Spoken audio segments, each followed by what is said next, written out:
The dust still hasn't settled from that White House night, because the most talked about fight of the whole night turned into an all-out war after it ended. Yeah, Alex Pereira lost the interim heavyweight belt to Cyril Gane. But Pereira and a huge chunk of the fan base are saying one thing. This fight didn't end clean. Today, we're putting this whole controversy on the table. Who's right? What do the rules actually say? And where is this thing going? If you're ready, let's get into it.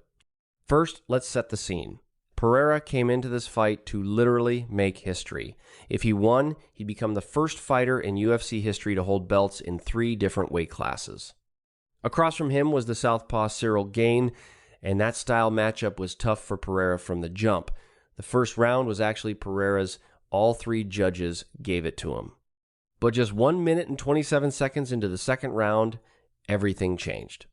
Gane dropped Pereira with a hard jab. Once Pereira was down, Gane jumped on him and finished the fight with a series of heavy shots. Referee Herb Dean called the TKO. And that's exactly where all hell broke loose.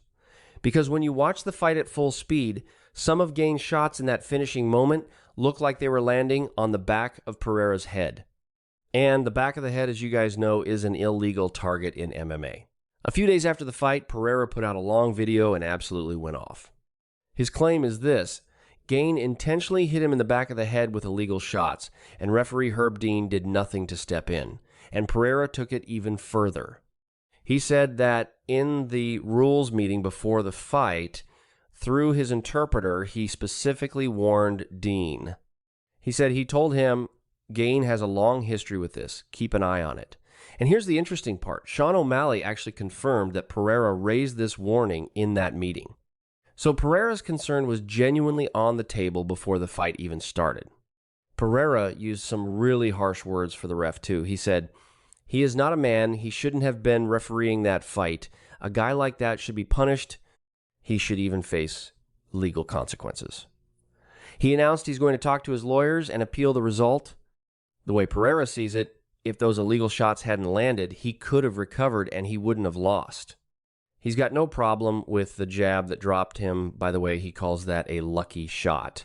His issue is the strikes he took on the ground. Now, guys, let's flip the coin, because we got to be fair. Referee Herb Dean put out a statement video without getting into any of the personal attacks, and he explained the rule. He said, the back of the head rule in MMA is different from boxing. The illegal zone is actually really narrow, a thin strip running down the middle of the nape along the spine. Behind the ear or the side of the head is fair game. So a lot of the shots that look like they all landed on the back of the head at full speed might actually be landing in the legal zone according to the rule book. And here's a really key point. When they broke the fight down in slow motion, only 2 of the strikes in that finishing sequence were clearly illegal. So it looks like a non-stop barrage at full speed drops down to 2 clear fouls when you slow it down. Legendary referee Big John McCarthy also pointed something out. Pereira was constantly moving his head to defend himself on the ground. When Gane throws a punch aimed at a legal spot and Pereira turns his head a couple inches at the last second, that punch in midair can suddenly land in the illegal zone. And stopping a punch that's already in the air at that exact moment is basically impossible. Now, I got to say this too. It's true that Gane has a reputation among fans as a fighter who pushes the rules and plays rough. There were similar controversies in his past fights against Junior Dos Santos and Tom Aspinall, but Gane himself flatly rejects that label.